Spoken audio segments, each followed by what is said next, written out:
아마 그 메르스 사태와 같은 생물 방어 관련된 시스템 마련이라든지 이런 것들이 이제 어렵겠지만 이 두 분 국회의원장님께서 관심을 많이 갖고 계시니까 아마 잘 될 것이라고 생각을 하고 있습니다. 지금까지 그 환영사와 축사를 하여 주신 이남호 부총장님, 신경식 회장님, 그리고 영상으로 보내주신 두 분의 국회 분과위원장님께 다시 한번 감사의 말씀을 올립니다. 이상으로 그 환영사와 축사의 시간을 마치고 본 심포지움의 주제 발표인 두 번째 섹션으로 넘어가겠습니다. 두 번째 섹션은 고려대학교 생명과학대학에 계시는 김찬하 교수님께서 사회를 보시겠습니다. 김찬하 교수님. 그래서 이번 주제 발표는 과학기부 장관을 역임하신 이상희 헌정회 정책위 의장님과 김익환 생물방어소 소장님께서 주제 발표를 하여 주시겠습니다.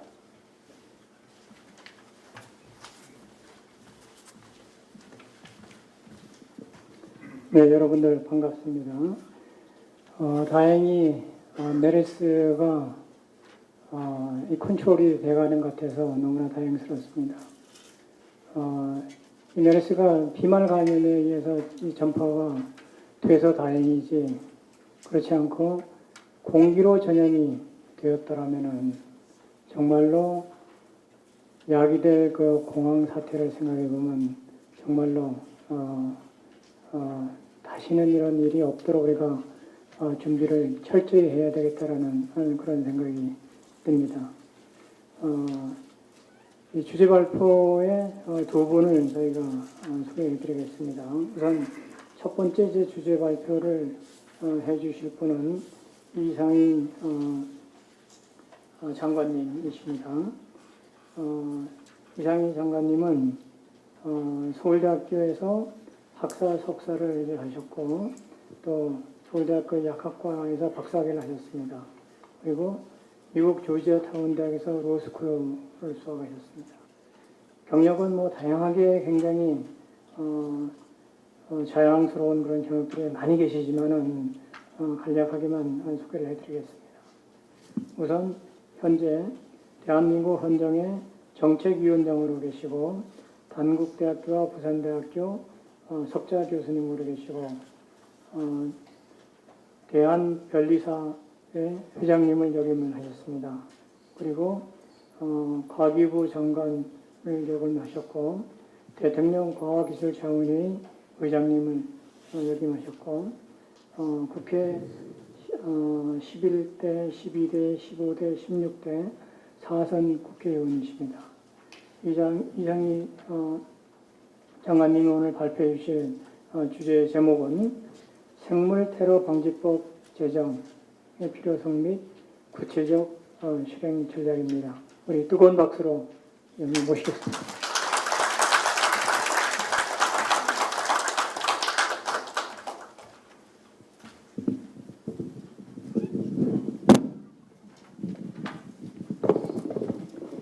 제가 오늘 그냥 길겸시 좀 이야기를 하겠습니다.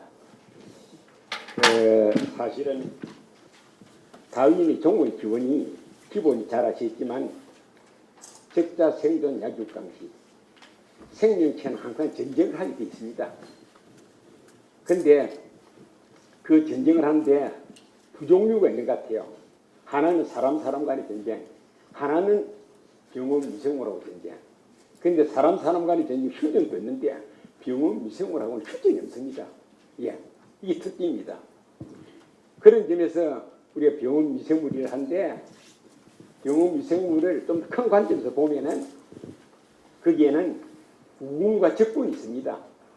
소나 말은 우군이고 그리고 호랑이 사자는 적이 될 수가 있고 표고버섯은 우군이 되고 독버섯은 적군이 됩니다.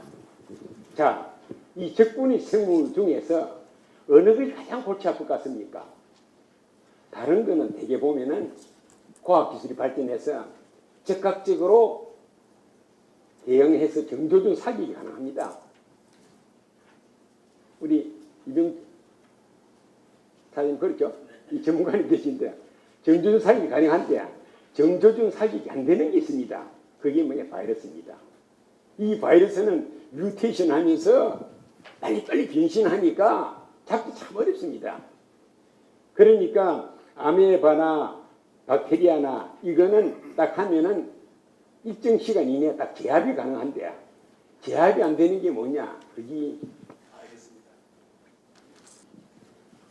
그래서 특히 아주 잘 아시지만은 이 바이러스가 어떻게 보면은 이 출생이 왜 그러냐? 이래 보면은 인간이라는 바이러스가 지구라는 거대의 생명체에 달아붙어 가지고 드라큘라처럼 광물질, 기름 빼먹으니까 지구라는 거대 생물이 병이 들었습니다.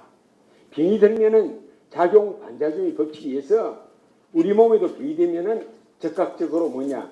그 세균주기한 항생제를 먹습니다. 또 우리 몸에 면역체가 생깁니다. 그래서 그게 병을 합니다. 그럼 이 지구라는 거대 생명체가 병이 드니까 그 원인들이 뭐냐? 그게 인간입니다. 그래서 인간을 갖다 죽여야겠다는 일종의 지구 생명체의 면역체가 뭐냐? 이 바이러스라고 보면 되는 것 같습니다. 그러니까 이 바이러스는 그런 점에서 인간이 하도 영리하니까 고도의 정보, 전자 계리할전의 명수입니다. 여기에 어떻게 대응하느냐 하는 게 이게 상당히 중요한 건데 오늘의 메르스 사태를 당장 이게 메르스니 이렇게 보지 마시고 이것이 가지고 있는 전향적인 의미가 뭐냐 하는 걸 생각할 필요가 있는 것 같습니다. 그런 점에서 오늘 우리가 이거 좀 생각하는데 오늘 또 우리 전병률 전문가가 TV조선에 저하고 같이 대담도 하고 있는데 오늘 나오셔가지고 앞으로 이 행정 쪽에 또 잘 반영하시겠지만 그래서 저는 이렇게 생각이 됩니다. 이렇게 해나가는데 사실 제가 10년 전부터 세계 3차 대전은 바이러스 인간 간의 전쟁이라 그랬습니다. 그래서 제가 미국으로부터 가장 큰 아이자나 피트니스 어워드 상을 받았습니다. 그런데 인간 간의 전쟁은 여기에 잘 아시지만 핵무기가 개발되면 이 가공할 일종의殺傷력 때문에 성자도 패자도 없습니다. 그리고 또 지구가 황폐가 됩니다. 그러니까 인간 간의 전쟁은 이제는 저절로 우리가 제어 능력을 갖다가 내부적으로 가져가 전쟁이 큰 건 없을 거다. 단지 인간이 국진으로 테러를 한데 그때도 무기가 뭐냐? 일종의 생물 테러 무기를 쓸 수 있지 않겠느냐? 또 유전공학병이 발전하니까 앞으로 생물 테러를 할 수 있는 여러 가지 변종 바이러스도 만들 가능성이 있을 거다. 그래서 가장 전형적인 게 미국이 상승비율이 미어졌을 때 미국 국회가 무슨 법을 제정했습니까? 테러 방지법을 제정했습니다. 그런데 그 이름이 뭐냐? 바이오 테러 방지법입니다. 왜 바이오 테러 방지법 제정했냐?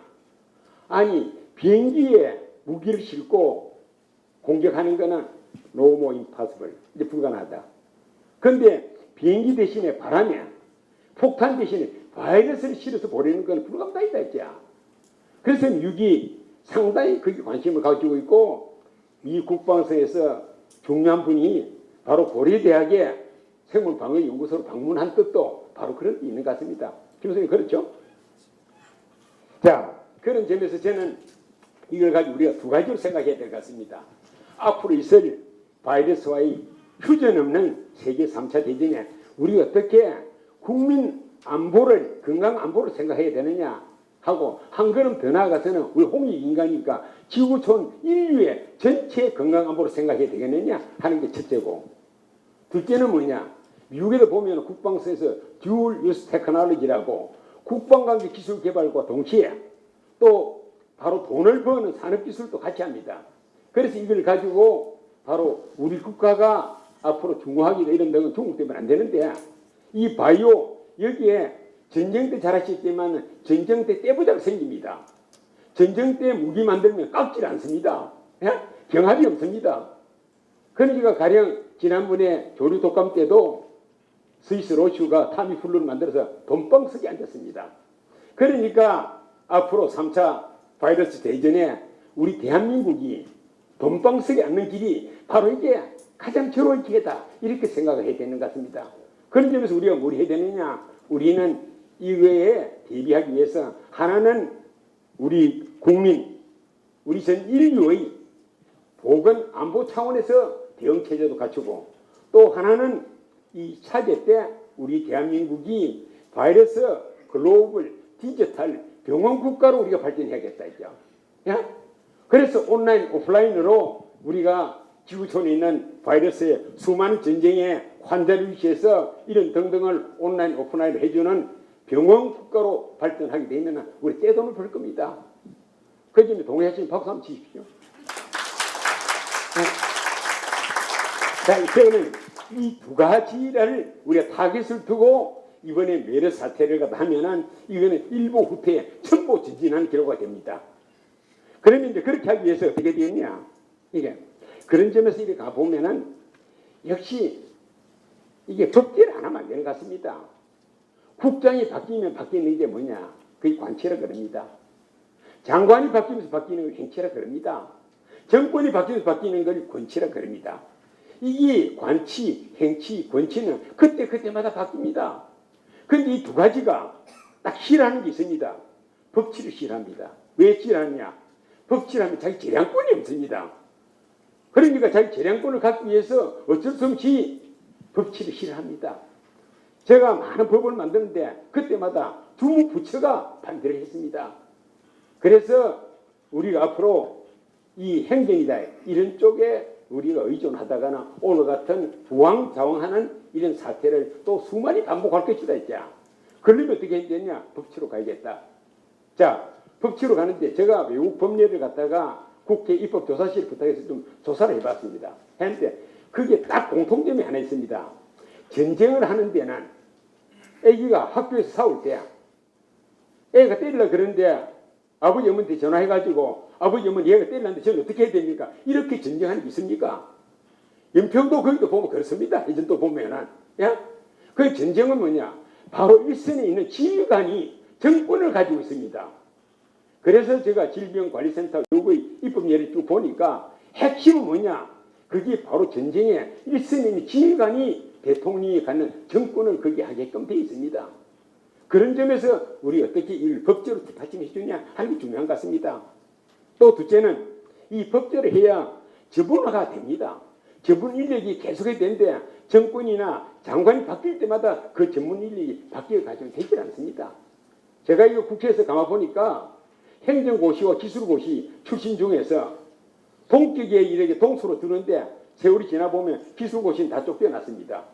행정고시 출신들이 주로 그 자리에 앉아 있습니다. 그러니까 결국 비전문가가 전문가를 관리하는 사회가 되고 그게 오늘 우리 현실입니다. 그런데 왜 그렇게 했느냐?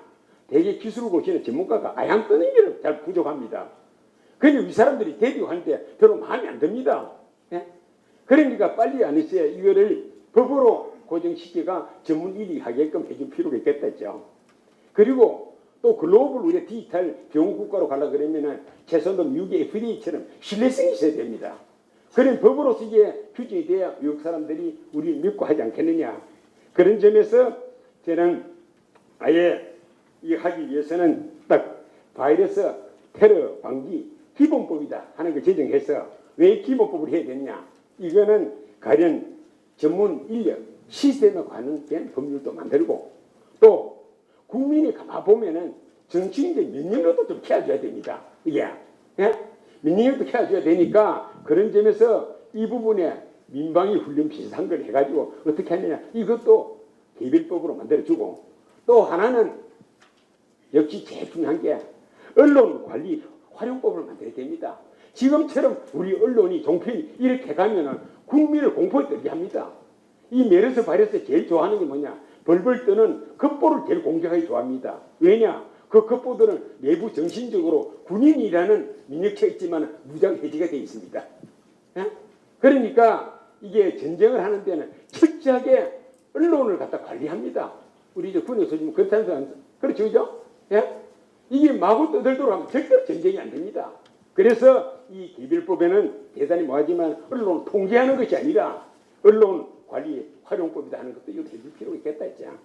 그래서 이런 법제를 갖다가 하는 거를 이번에 우리가 이런 자리를 마련해서 가는데 여기 계신 여러 우리 전문가님들도 좀 더 숲을 보고 나무를 보는 그런 관점에서 우리가 오늘 이 출발점을 갖다 마련하는 그런 계기가 됐으면 감사하겠습니다. 감사합니다.